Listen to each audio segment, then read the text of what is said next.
Welcome back, Space Force. I am Zenith, and today we are going to be running down the macroeconomic events that are going to be happening for the rest of September, a little bit of October, and of course, we're going to point out the happening in 2024. That is our big kind of endpoint for this phase of the Bitcoin cycle. So, to start it off, we have the Bureau of Labor Statistics releasing the CPI numbers for August, coming out September 13th, which is tomorrow morning at 8:30 a.m. This is going to be one of the big data points that Jerome Powell is going to be using to take into account for the next Fed meeting.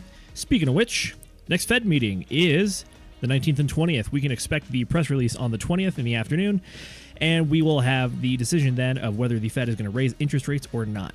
Personally speaking, I think that signs are indicating we are expecting at least 1 to 2 more interest rate rises this year, and I think that this is going to be a good opportunity to do so. If they don't, then I would definitely put money on it happening in October, November. And then honestly, the December one, it's Christmas. No one wants to be a Grinch. Who knows? That one could be up in the air. So maybe even January of next year we see it again.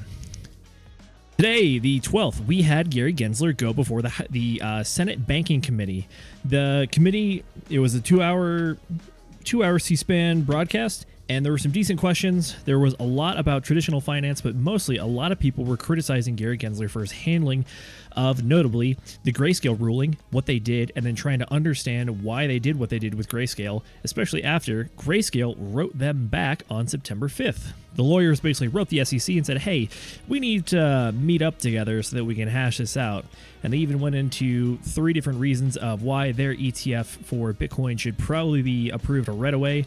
Anything from competition, loss of gains, and even everything has been satisfied to their current regulations and restrictions. Therefore, additional restrictions would just be nonsense.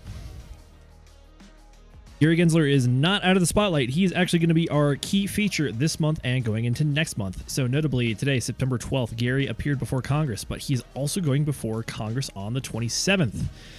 So today he was before the Senate Banking Committee, and on the 27th he's going before the House Financial Services Committee. So the Senate had him today, House of Representatives will have him next time. That leads us into October 2nd. Sam Bankman-Fried trial is going to be starting on October 2nd. This is for SBF and the FTX scandal, and then notably, Gary is also tied up in this one as well. SEC Chair Gary Gensler is facing scrutiny for a virtual meeting he reportedly had with Sam Bankman-Fried, the founder and former CEO of the crypto exchange FTX, without obtaining necessary permission. There's also been speculation and rumors that he has family ties with SBF and SBF's sister, and they did some odd things down in the Caribbean. With that said, this could be the final straw on the camel's back that breaks it for getting Gary fired, and if that happens, could mean major macroeconomic news for the crypto market as a whole. Finally, we have the Bitcoin halving happening on April 2024.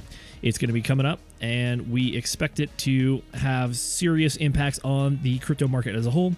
Traditionally, there is a bit of a run followed by a post-halving dip, and then after that, we have the bull market ensue. So with that said, that's pretty much what's going on. And finally, we even have a meme for you, for everyone that did sit through the hearing today, thinking about all the possible knowledge from watching GG testify before Congress, and then actually sitting through the 2 hours of said congressional hearings. Yeah. I used to do a lot of government stuff myself.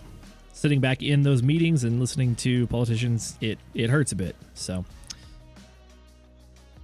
with that said, September and October are going to be interesting months. It looks like there's some weakness in the market, even though we did recover off of that 24,900 or 24,700 dip that we had yesterday. We're back all the way up to 2,600, just below the 20-day moving average. Obviously, big things to come, big news to come, and historically, what is it, 7 out of the last 7 years, September has been red, so who knows, we might have a monthly candle close as a big red stick downwards. If that is, might be a great time to buy, but again, not financial advice. As always, I'm Hexago Space Force. I will catch you guys next time.